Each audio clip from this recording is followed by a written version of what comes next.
Freakonomics Radio is sponsored by Ozempic. Innovation happens through rethinking what's possible, and when it comes to GLP-1s, Ozempic pill does just that. Learn more about Ozempic semaglutide tablets, 4 and 9 milligrams, by calling 1-833-OZEMPIC or visit Ozempic.com to view the medication guide and ask your doctor what's possible with FDA-approved Ozempic pill.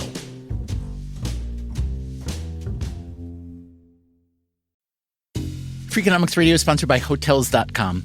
Hotels.com gives you access to hundreds of thousands of hotels worldwide, and when you join for free, you can save up to 20% instantly with member prices. Plus, every stay earns rewards, so when you book one trip, you're already lowering the cost of the next one. Hotels.com is simple, rewarding, and designed to help you get more out of every stay. Sign up for free and book today. Hotels.com. It's all in the name. Freakonomics Radio is sponsored by Amica. You know what they say, if you want to go fast, go alone. If you want to go far, go together. So go with Amica and get coverage from a mutual insurer that's built for their customers, one that looks after what's important to you together. Auto, home, life, and more, coverage that fits your unique needs. Amica helps you protect what matters most. Visit Amica.com and get a quote today.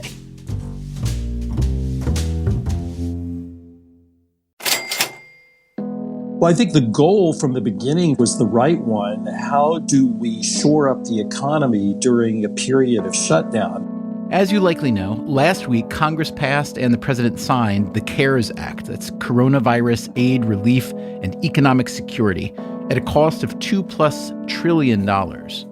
This is not familiar territory for many politicians who normally think about, quote, stimulus packages. Rather, it's an economic, I don't know how you would say it, freeze frame package. What does it take to keep the economy simulating as normal while we work out the health problem? The health problem, as you also know, is that the U.S. has become a global hot zone for COVID-19. Look, the first rule of virus economics is that only by slowing the spread of the virus can you do anything to fix the economics. How well can the economics be fixed? Today on Freakonomics Radio, we try to answer all your questions about the CARES Act with the help of 7 guests.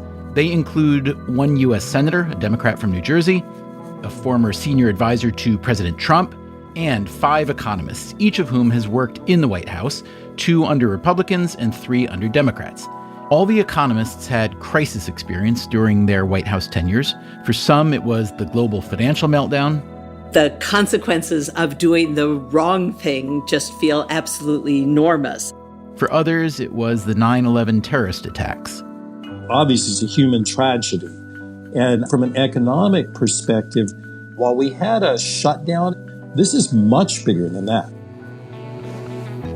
The economic damage from the coronavirus is so much bigger already that the relief package it provoked is the largest in modern history. The CARES Act includes $500 billion in aid to industries and big firms, more than $350 billion to small businesses, and billions more set aside for states and cities, the healthcare industry, and more. It called for the suspension of student loan repayments and the relaxing of 401k restrictions, but the feature that got the most attention, the most unusual feature, was another $500 billion in direct aid to individuals, which comes in 2 distinct forms. The first is the so-called unemployment on steroids, billions of dollars in added unemployment payments to essentially act as a total wage replacement for laid-off workers. And the second form, direct cash payments of $1,200 for most people who make $75,000 a year or less, or $2,400 for a qualifying couple, and another $500 per child. All told, the CARES package is an unprecedented treatment for an unprecedented crisis. So, we ask our guests, will it actually work? Where does the money come from? What are the best and worst features of this massive bill? And in a crisis package like this, Congress surely didn't slip in any pork, did they? $170 billion of a tax loophole to help real estate tycoons. $75 million in there for big burden public broadcasting. I'm not sure what they have to do with the coronavirus. All that coming up right after this.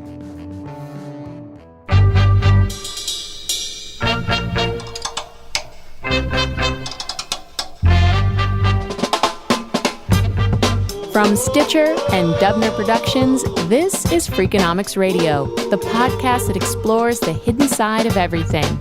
Here's your host, Stephen Dubner.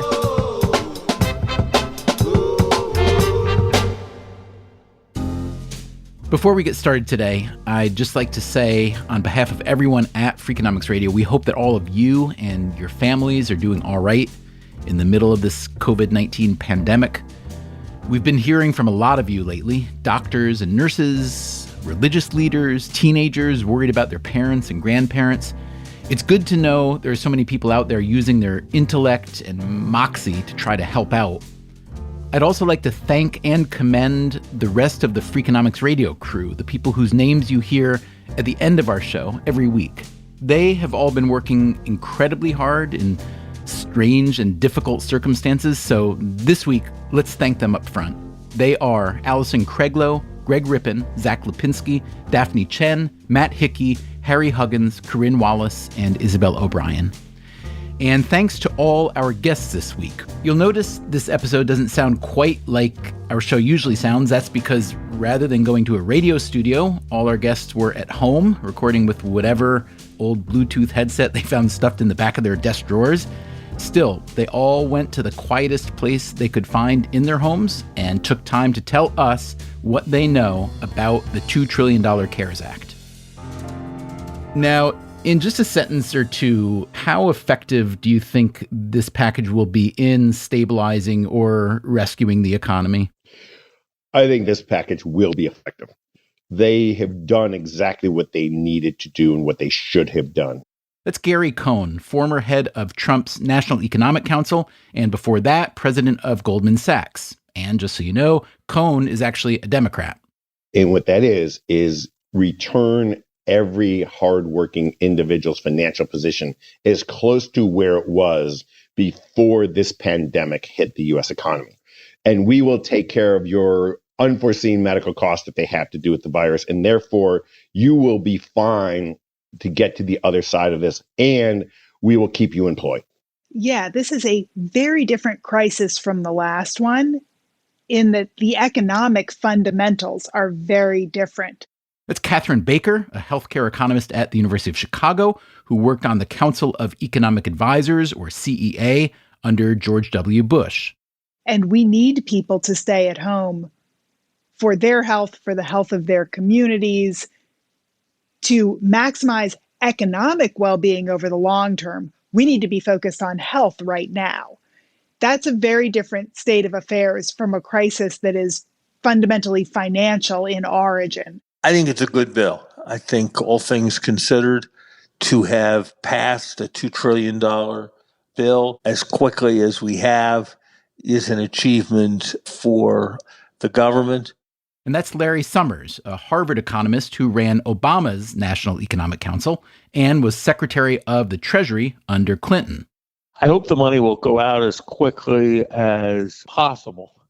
We have not shown ourselves in recent years to be a highly competent society.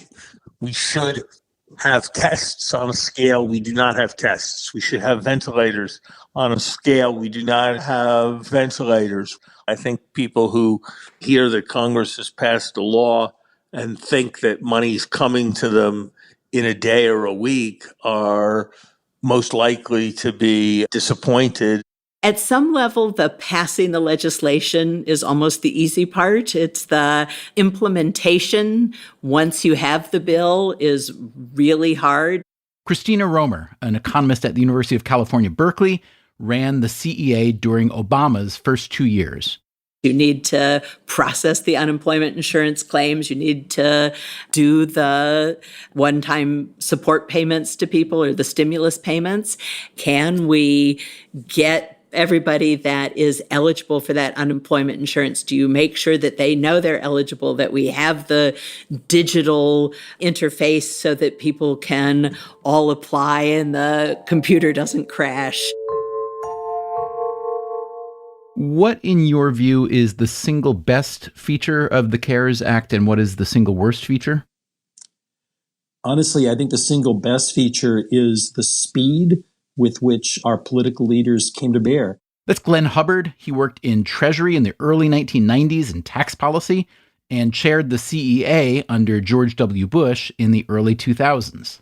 Compare this to 2008, when there was dithering by both the Fed and the Congress. Not happening this time. So I think that's a plus. In terms of weakness, it's hard to say. It's the fog of war. I think ex post, we will have wanted to see more in some areas, but this is not going to be the last recovery bill. So I think, in a way, the worst thing about this bill is that it's not really about how do you slow the spread of the virus. And that's Austan Goolsbee. He's an economist at the University of Chicago and was another chair of the CEA under Obama. It's not a call to arms to massively ramp up the production of ventilators or to get health professionals off the sidelines and stuff like that. I'm a little nervous that people are getting ready to pat themselves on the back. We just passed a $2 trillion thing to save the economy. And you're not saving the economy until you slow or contain the virus. Look, I don't know how I would rank them, but when you asked me the question, the very first thing that came to my mind was unemployment insurance. And that's Cory Booker, a U.S. Senator from New Jersey and a Democrat. And maybe that is best and worst. It was the best because it has incredible paycheck replacement virtually for many families. And I think that that is a very good thing to make families whole when many of them are taking on new expenses as well. Some of the worst things are the people that are excluded from that. And I fought really hard to get something called an ITIN to people that have individual tax identification numbers to be included in that, which would have taken many people that are workers that are undocumented, but still pay taxes. That's why they have an ITIN number, and have often children that are American citizens. So as of now, they're still excluded from those direct payments, correct? They're excluded from direct payments or excluded from unemployment insurance as well. So what happens to them? I mean, I've been getting calls from all around my state. They're losing their jobs. Their children go to our schools, and those families are in crisis and have nowhere to go. And the mayors were just asking me for help. Their food pantries and food banks are being oversubscribed. So as Booker points out, the wage replacement part of the CARES Act leaves out the most vulnerable Americans, which is why he thinks it's the best and worst feature. Gary Cohn is less equivocal. So the wage replacement piece and the job continuation parts are by far the best piece of this. What we need to do in a time like this is we need to keep as many people as possible. We need to keep their paycheck flowing. It's important for them to be able to feed their family and buy the things they need, but more importantly, it will provide a foundation for us to be able to recover from when companies know that they have existing employees to call upon to come back and restart whatever industry or business they're in. Okay, worst feature? So I think the worst feature was the just outright individual checks. Because why? Look, the bill was written well enough that any hardworking individual in this country is going to get an income replacement from their employer. Their employers are going to replace their income. The gig economy workers are going to get it through unemployment. So they did a very, very good job of looking at the workforce of 2020 and saying, how do we make sure that every aspect of the workforce gets paid? And they did that. And so I give them a good mark for that. Then they sort of put whipped cream and cherries on top.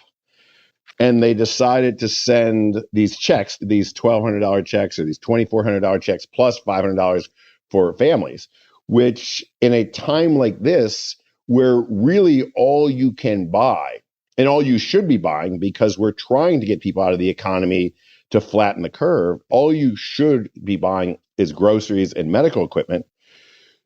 It's not stimulative to give you money if there's no place to go spend it. Gary Cohn, remember, worked in the Trump White House, but Christina Romer worked in the Obama White House, and she largely agrees about the individual checks. I will confess, I think the payments to individuals are perhaps I don't want to call it the least useful part of the program, but I think it's perhaps the least well targeted.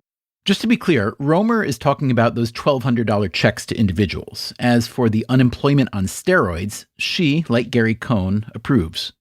So precisely why I thought unemployment insurance on steroids makes sense is because you want to get the money into the hands of people who really are out of work, lost their job, can't go to work, are self-quarantining. All those things are just so valuable.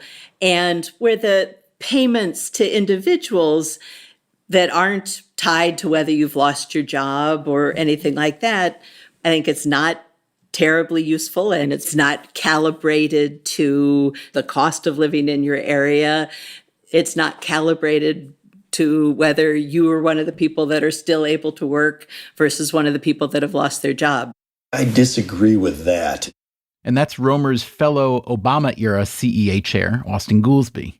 Because there are a lot of people who, in our current state, do not have jobs, who did not just get unemployed, who might very well need relief. Just take the, however many is it, 60 million retirees. Actually, it's more like 45 million, but still. They're not ever going to get any unemployment insurance. They're the most at health risk in this thing. And I think sending out money, extra money in their Social Security check is not a bad idea. And here's Hubbard, who was in the White House during 9/11. I think that writing checks to individuals is perhaps less effective than people think. First of all, if you're keeping people attached to work and wages, they don't need it. Second, it's not very quick. I mean, I remember from the 2001 experience, it took us a little while to get checks out, even though President Bush got his legislation passed very quickly. I think it's going to take longer than Treasury thinks. Well, where are they going to spend it today? Gary Cohn again? They could spend it on things that maybe they don't need to or shouldn't spend it on. If I thought that money would be saved for a half a year from now, I would completely have a different opinion. What I'm afraid of is people find a way to spend that money in the next 3 or 4 weeks. And then when we start opening the local shops, they will have no money to go back in the local shops and buy things. There will be a time to stimulate the economy and get you to spend money, but this is not the time. Does it feel like they kind of slipped in a universal basic income, in the side door? It feels like they slipped it in, yes. A universal basic income is an idea that's been championed over the years by a handful of economists and politicians, both Democrats and Republicans, by the way. Plainly, these $1,200 relief checks aren't really that. This is a one-time crisis payment. Unless, of course, it turns out not to be a one-time crisis payment. So how did these extra checks, nearly $300 billion worth, how did that come to happen? Well, I want to be as descriptive as I can. Senator Booker again. Chuck Schumer runs a very Democratic side of the aisle where he creates working groups and has a very open door policy.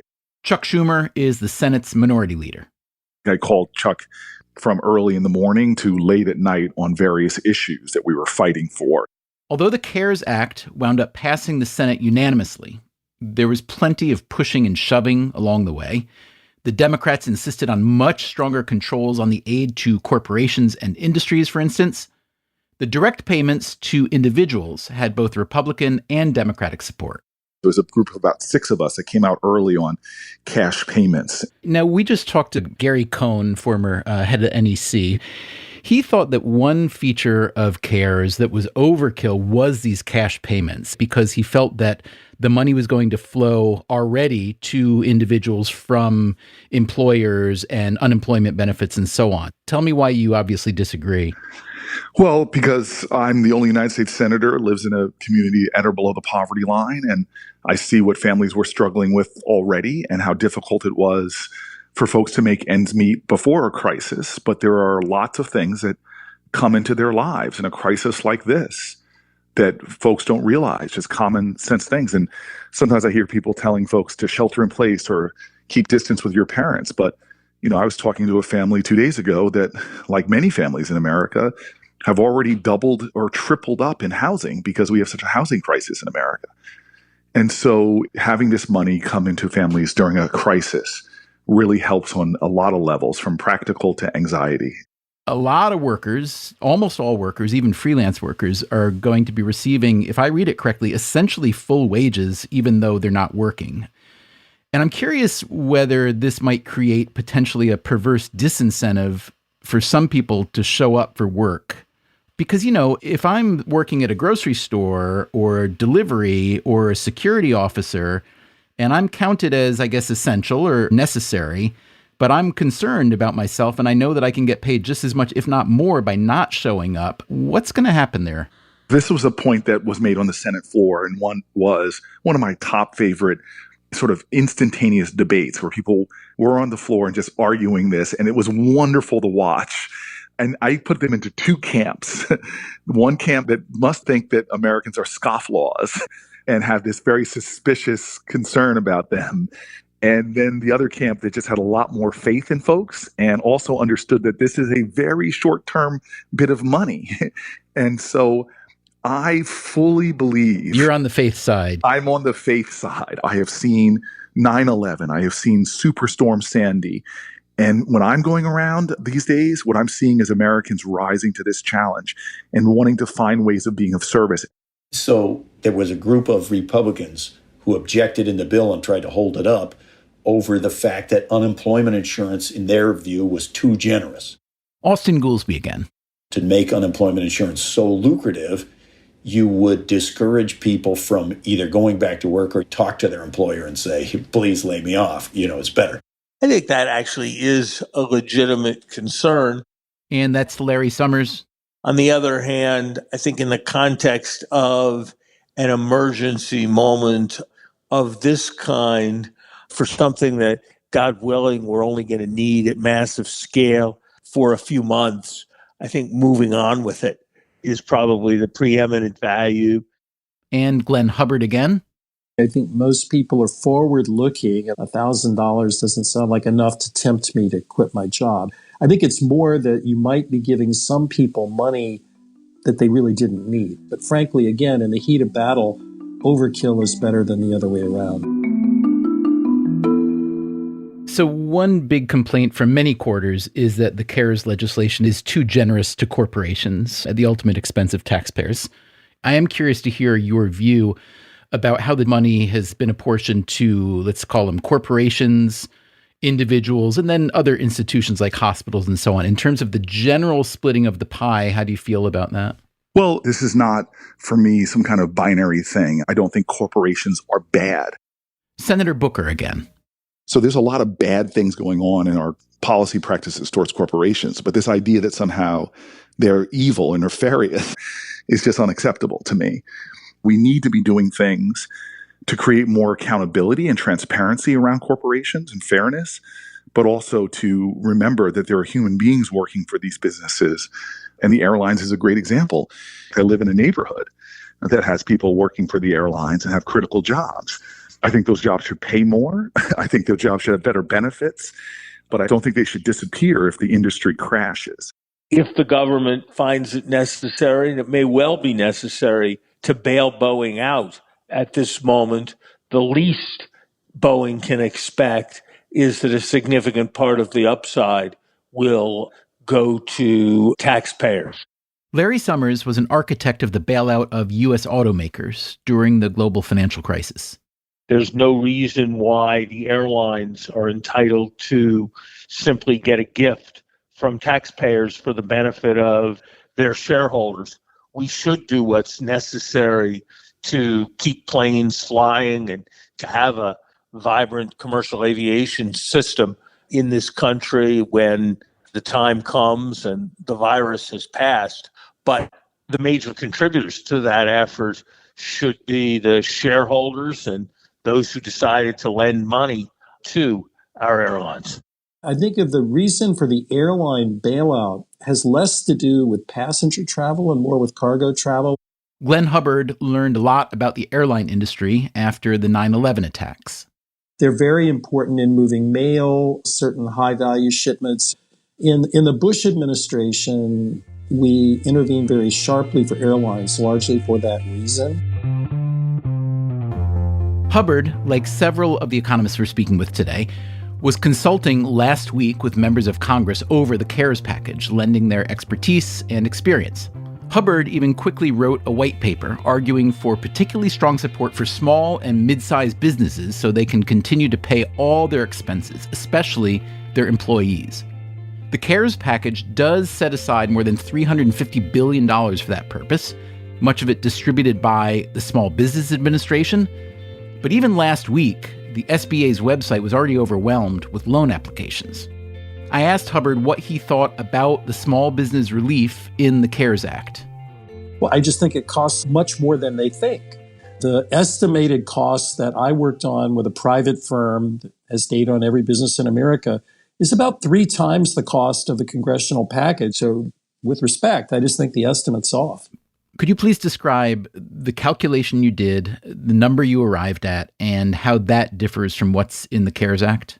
The estimate that I worked on suggested if you needed to replace most of revenue for firms in the service sector with 500 or fewer employees for 3 months, that's a number, call it close to $1 trillion, obviously much more than the number in the CARES Act. The legislative language in the CARES Act mirrors very closely what I suggested, but I can say it doesn't cost $350 billion. So you're saying that the mechanism is a good one, but the amount may be too low? Well, I think it's just going to cost more than they think. The mechanism is a good one. What I think was important was that this would go through banks. Small business people have a relationship with a bank. It would be a guaranteed loan, and it would be forgiven if people didn't lay off their workers. That sounds a little convoluted, but it was easier than setting up a government agency in real time. To me, it sounds convoluted, but I'm not a small business person. I'm not a banker. I'm not a policymaker. So persuade me that it will work because, form filling and application filling can be really onerous in the best of times. And these are the opposite of the best of times. Plus, the demand from these small businesses is obviously going to be huge. Do you think this mechanism will prove effective in the real world to help these businesses stay frozen in place until the thaw? I do, and it's the bulk of my phone calls all weekend on this to try to make it work. I think banks are very good at this. The SBA probably less so, but I think the key for the administration is to communicate with small business people and banks to make sure that this actually works. This would be a new use of banks. Gary Cohn, remember, was president of Goldman Sachs before joining the Trump administration. Literally, small businesses would need to come in banks and fill out paperwork to get the money. Banks aren't really set up for that. And a lot of banks are on highly scaled back or non-existent crews. So many of the bank offices are closed. And yet, Cohn is hopeful. None of us have done this before. So it is an experiment. And he agrees this small business measure is absolutely vital. We need to literally freeze these small businesses, say, hey, on February 15th, you were at X. Today, you can't afford anything. So let's keep your people on the payroll. Let's pay your rent. And when you can go back to living somewhat of a normal business environment and your clients can come through the front door and your suppliers can call and engineers can help you build and we can go back into a normal business environment where all of the pieces work. And I'm very optimistic that over some relatively short period of time, we can return back to a normalized working environment. Many small businesses are really close to the margin. That, again, is Christina Romer, Obama's first CEA chair. And so if you're running a restaurant or a brick and mortar store or whatever, I think it's not going to take very much before you just have to close your doors. And most small businesses are not going to take on a big loan that they're never going to be able to repay. They will just shut their doors. So Hubbard and Cohn are optimistic the small business rescue can work. Romer, a bit less so. I asked Austan Goolsbee to think it through a bit further. So I'm curious to know, you have a business, you have customers, they give you money, you pay rent, landlord's got a deal on the building, pays to the bank. So we kind of know the chain. But right now, it seems as though the hope is that the federal government is going to make money available to small businesses, which they have to procure, which might be complicated. And the idea is that if they procure this money and they use it for sanctioned purposes, then they won't have to repay that money, with the idea being that they'll be able to essentially stay, frozen in place until there's a thaw. To me, that sounds lovely if it could work, but it doesn't sound very likely to work. And I'm curious if you're maybe a little bit more optimistic than me. I don't know. As you say that, you make me more nervous about it, because we did have in the Great Recession a whole bunch of things like that. There's a trade-off between simplicity and ease of getting the money out versus targeting and efficiency. Are the right people getting the money, and are they doing the right thing with the money?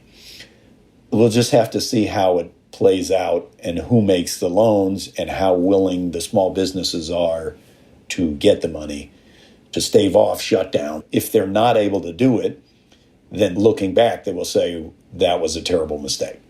If they are able to get the money and do it, they'll say, what a brilliant idea. Now, we might end up being fortunate in the sense that if we get lucky and the virus subsides on its own, or our social distancing measures work and we limit the size of this thing, it is quite possible that the economy comes booming back on its own accord. And if it does, we will probably not have as much recrimination over the $2 trillion we spent, because people will say, hey, it was a good thing we moved quickly and it worked out fine, because after 3 months, we all were able to go back to work. Coming up after the break, where is this $2 trillion coming from? How does it get repaid? And at this moment, should we even care? Look, in World War II, nobody is like, how do we make World War II revenue neutral? The thing to do is make sure civilization survives.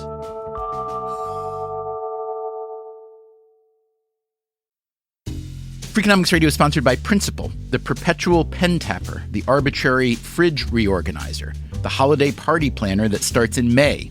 Principal knows that your star employees have their work quirks. Principal also knows how much those employees mean to your business. You need them. They need benefits. Work with Principal so they can help your team with a retirement and benefits plan that's right for them. Principal Life Insurance Company, Des Moines, Iowa. Freakonomics Radio is sponsored by LinkedIn Ads. Ever invested in something that didn't live up to the hype? Marketers know that feeling. They optimize for the numbers that look great, like impressions, but then they don't see revenue. LinkedIn has a word for that: bull spend. Instead, you can get the highest ROAS of major ad networks with LinkedIn. Cut the bull spend, advertise on LinkedIn. Spend $250 and get a $250 credit. Go to linkedin.com/Freakonomics. Terms apply.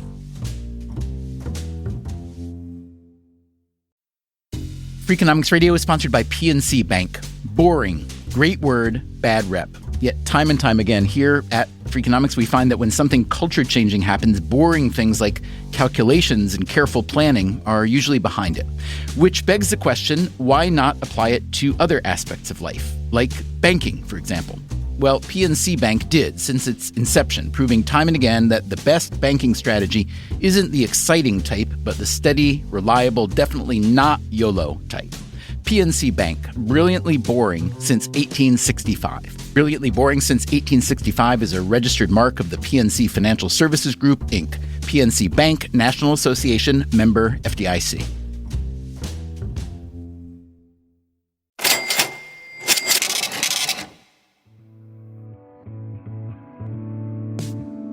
If you thought the U.S. Congress could pass the biggest economic relief legislation in modern history and that it wouldn't have some pork barrel spending stuffed into its more than 800 pages, well, you don't know much about Washington. If you've been in Washington long enough, you learn two things. That, again, is Gary Cohn, a Goldman Sachs alumnus and a Democrat who was head of the National Economic Council at the start of the Trump administration. Number one, never let a good crisis go to waste. And Washington was not going to let this crisis go to waste. And number two, every spending bill is looked at as a Christmas tree. And this is a really big Christmas tree. There's some amazing ornaments on it. There's $25 million for the Kennedy Center, which is an organization that is supported by great philanthropy. There's $75 million in there for Big Bird and public broadcasting. I'm not sure what they have to do with the coronavirus. So there are a lot of amazing ornaments and tinsel on this tree. What you're describing sounds like it's mostly coming from the Dem side. Tell me if I'm wrong, but also I'm curious. I'm assuming there's plenty of Republican tinsel as well. Oh, there's definitely Republican tinsel. I suspect everyone is lobbying for good or for ill. And that's Glenn Hubbard, who was chairman of the Council of Economic Advisors under President George Bush the Younger. The question is, what are the rules by which the principals like the Secretary of the Treasury and others are going to use to make sure this aid gets into the right hands? What do you think is the porkiest thing in this package? Honestly, it's hard to know because I haven't read all 800 pages or whatever it is, but my guess is it's going to be some of the big business relief provisions. When you get into the $500 billion of bailouts to big companies. And here's Austan Goolsbee, who was chair of the CEA under Obama. And 200 and some billion of further corporate tax cuts and $170 billion of a tax loophole to help real estate tycoons. I think that stuff threatens the political legitimacy of rescues and relief and the things that we're going to need to do as this crisis unfolds, and then on the back end when we start trying to come back. Interestingly, however, every person we spoke with for this episode, and that includes Goolsbee and the other Democrats and all the Republicans, they all thought it was generally a very good idea to throw a couple $1 trillion at the economy right now. And pork is just the tax you expect to pay in Washington, the cost of getting legislation passed. Still, $2+ trillion, that's a lot of money. It's about 1/10 our entire GDP. It's almost double the federal government's total discretionary spending each year. Which makes you wonder, or at least it made me wonder, if in the long run, the treatment here may cause its own very large problems down the road. Well, I'm not sure I see it on the money. Right now, I pretty strongly believe that we cannot have every business in the United States shut down, terminate all their employees, and have literally, 30, 40, 50 million people go on unemployment at once. The immediate effect of that would be catastrophic. But even more important, when the economy went to turn around, you would then have to recreate new companies and rehire people, and it would slow that process down. So that to me would be a horrible, horrible outcome. Still, you have to ask, where does $2 trillion come from? And what are the long-term effects of that borrowing? It's an excellent question, and it's not asked enough. The answer is we don't have it. Christina Romer again, the former Obama advisor. So where it's going to come from, we're going to borrow. All money from the federal government comes from one place. It comes from debt issuance. We in the United States just don't print money. We print money based on having borrowed it from lenders, people that want to lend. Fortunately, people want to lend the United States government. They're willing to do it at very low interest rates. So unlike some countries, we have the ability to borrow, which is a godsend in the current situation. Right now, we happen to be operating in a period of time where we've suspended the debt ceiling caps. So we don't have to raise the debt ceiling caps to fund this bill. But the Treasury is out raising debt right now in a variety of auctions, and we will be financing this for many, many decades to pay for this. Hopefully, this bill and whatever follows, you can think of it as a large one-time expenditure, much like fighting a war, which is probably the nearest analogy.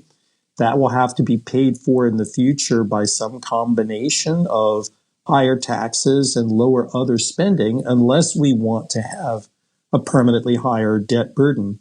Because this is a one-time effect, the U.S. probably can carry it for a very long time.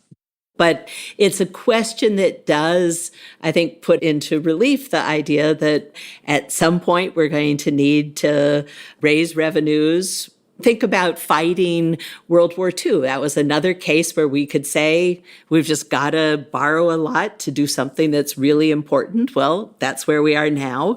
Look, in World War II, that part is the right analogy. Nobody in World War II is like, how do we make World War II revenue neutral? The thing to do is make sure civilization survives and then come back and sort out, okay, now we have some debt, we got to pay down the debt and that sort of thing.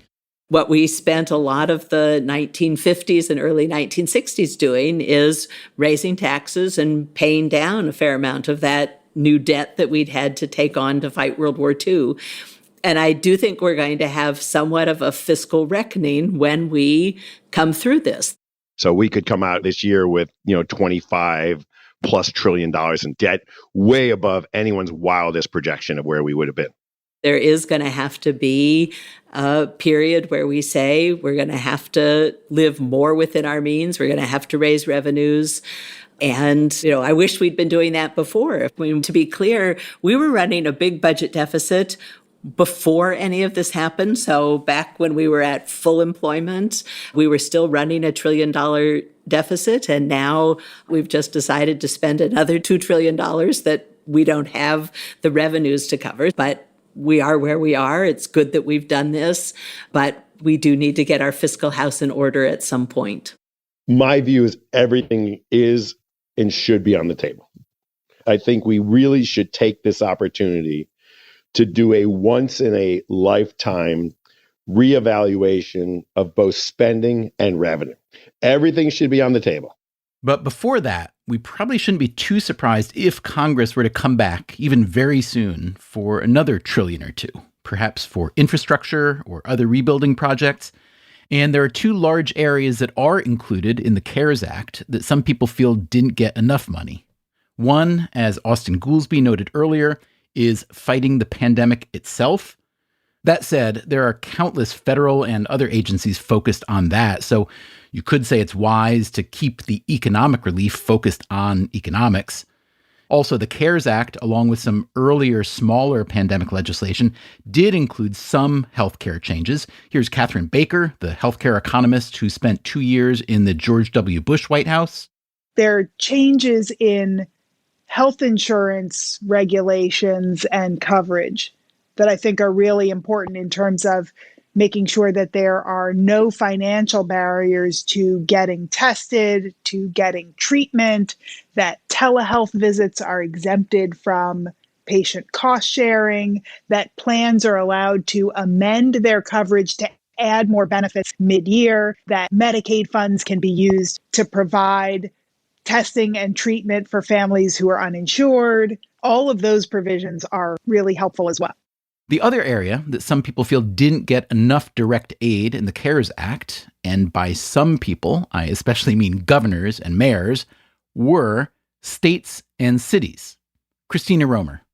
Something we learned from the 2008 crisis response was the value of giving money to state and local governments, that they are often an excellent sort of first line of response because they can respond nimbly. They know what the problems are on the ground. And that is money you can get out quickly and it can get into the economy, into the hands of people who need it quickly.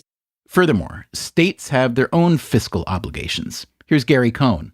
So if you're a state, a few weeks ago, you had, single digit people showing up asking for unemployment benefits, and you had a very few people needing real healthcare payments. And then literally a week or two later, you could have had 150,000 people show up asking for unemployment benefits and 150,000 people needing medical payments that week. And you as a state are obligated to make those payments while simultaneously you're having the federal government saying, hey, your income or your tax payments that were supposed to come in April, they're not going to come in April anymore. We're going to delay tax payments for a couple of months.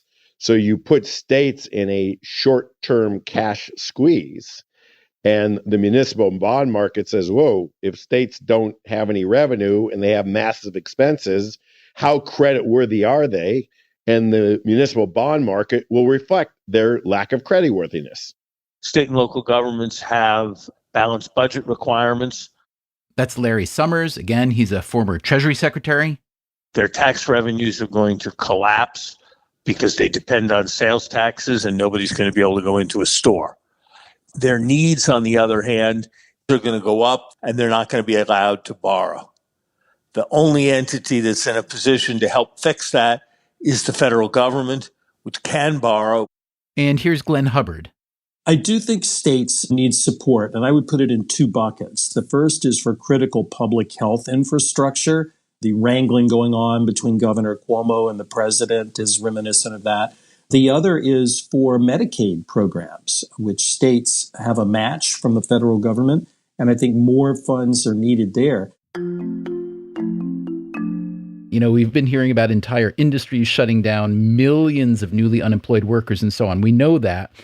But what kind of economic damage are you worried about that's happening either out of sight now or down the road, whether it's in insurance markets, real estate industry?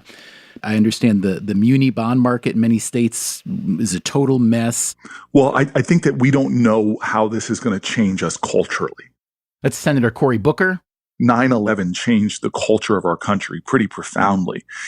And now with the consciousness of pandemics and the chance for superbugs to emerge, I think that's going to change. I think there'll be some good benefits of this. I think the arguments for paid family leave, sick leave is going to be greater. So we know a lot of brick and mortar stores were already pretty close to the edge. Christina Romer again. We'd been moving much more to digital retail. And one question is whether this episode is really going to be the end of the shopping mall. And that is really important when you think about who those workers are. They're not particularly high-income jobs. And so that's going to be an important policy issue going forward of how to get those people retrained and into other parts of the economy where they can earn a good, steady income. So you think of the unintended consequences. What does that do? Gary Cohn again. How do we think of large social gatherings? Are we comfortable? Are we going to be comfortable going to a Michigan-Ohio State football game where there's 110,000 people sitting on rows of seats packed in with each other? You know, the airline industry over the last decade has made money by buying smaller, more efficient planes and densifying them, putting the seats closer and closer together. Are we going to be willing to sit closer and closer together on airlines? I would not be surprised to see changes in the way we work, the way we travel, long past the several weeks of lockdown. Glenn Hubbard teaches economics and finance at Columbia in New York City, but he, like the rest of us, has been working from home. The whole raison d'etre, if you will, of modern life is openness and ease of commerce and travel and meeting with people. That is obviously a riskier set of activities than perhaps we had thought. You know, if you accepted the proposition that more meetings could be done online, then a given amount of office real estate could accommodate more people. So I wouldn't rule that out at all, as well as the shift to more online banking and other things, you know, calling into question perhaps a lot of branch real estate. So there are other consequences, maybe familial or societal. Some people are wondering if domestic violence will rise as more and more families are spending their time in closer quarters. Some people posit a higher divorce rate.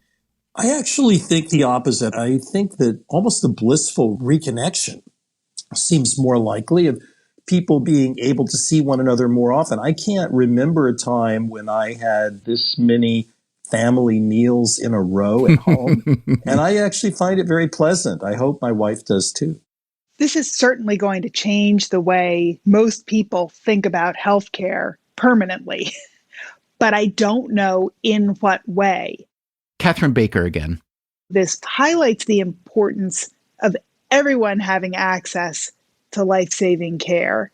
And it also highlights the interconnectedness of one person's access to healthcare on the health of the whole community. But that's not true for all healthcare. Our health is obviously most interconnected for contagious diseases, and we are facing the dire consequences of lack of attention to that right now. For most healthcare, though, the person who benefits the most from access to care is the person who gets the care. So the lessons from how you finance healthcare for public health threats may not apply in an obvious way to how you finance healthcare for diabetes or cancer. And here's Austan Goolsbee. So when you get in a crisis like this, where millions of people are losing their jobs, and it automatically means they lose their health insurance, I think it is going to should force a rethink. But I don't have total comfort that it will. And the main reason I don't is at the depth of the financial crisis. I remember saying to the main political advisors, this is awful. There's nothing good about this. The only silver lining is that no one will ever again say that the answer is we should just deregulate the financial system and everybody should be left to do whatever they want, because it led to this crisis. And it literally was not 12 months before there were people back saying, oh, the problem of this is too much regulation. We need less.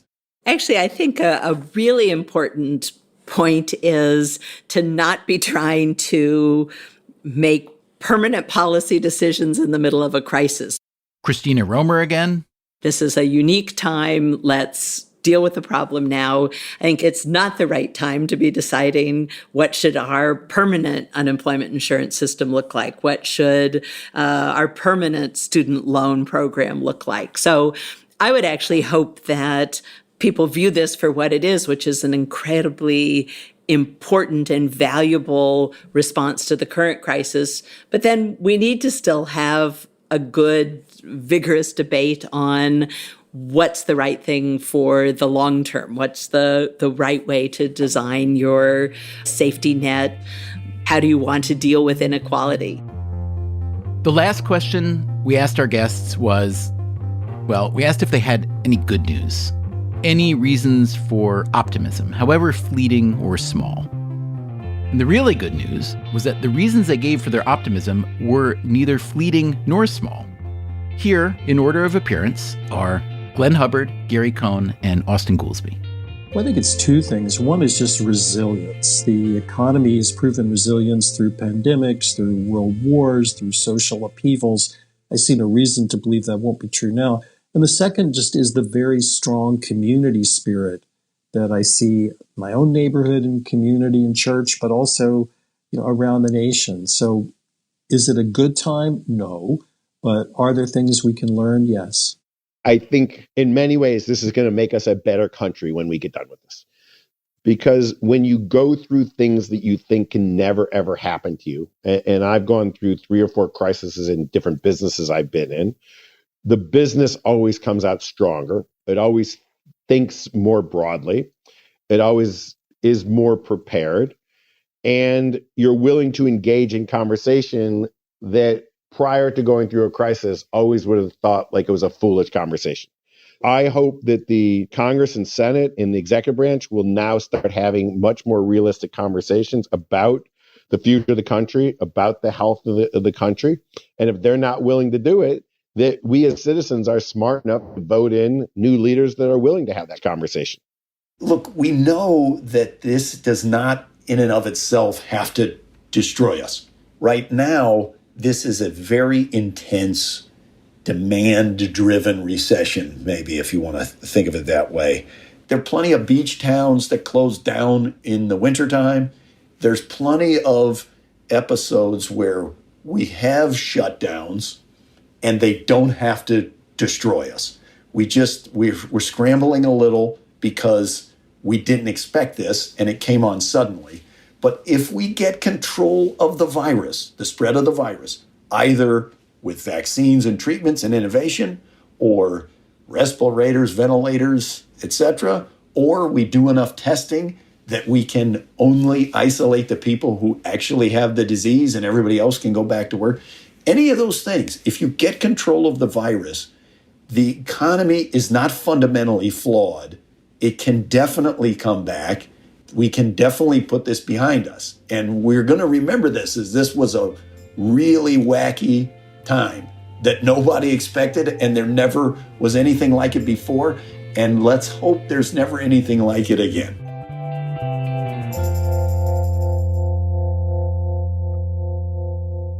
Coming up next time on Freakonomics Radio, perhaps you've encountered this moment lately. The moment when we went to the grocery store and we were looking for pasta or canned beef or even toilet paper, and we saw the shelf was empty and we didn't know how we were going to get our next supply. So how is the food supply chain holding up in the face of the pandemic? Because there's obviously a demand spike. Pasta, it's up 229%. Soups, 212% versus previous year. So how's the supply doing? I focus on the quantity, the pounds of food that are being produced and showed up, and you just look at that data and it looks like we're great, we're fine. We have way more than enough food to feed everybody out there. That's next time on Freakonomics Radio. Freakonomics Radio is produced by Stitcher and Dubner Productions. This episode was produced by Allison Craiglow and Matt Hickey. We had help this week from James Foster. Our theme song is Mr. Fortune by the Hitchhikers. All the other music was composed by Luis Guerra. You can get Freakonomics Radio on any podcast app. If you want the entire back catalog, use the Stitcher app or go to Freakonomics.com, where we also publish transcripts and show notes. We're on social media, and you can write to us at radio@Freakonomics.com. As always, thanks for listening, and take care of yourself.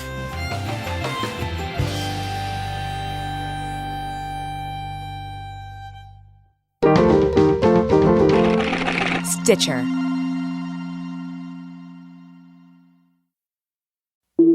Breathe in. Feel the sense of calm that comes from having up to $300 in overdraft protection with GoToBank. Now... Did you say $300? Yes. Now, back to our breathing. So if I overspend my balance, GoToBank has my back up to $300? Yes. Can we breathe out now?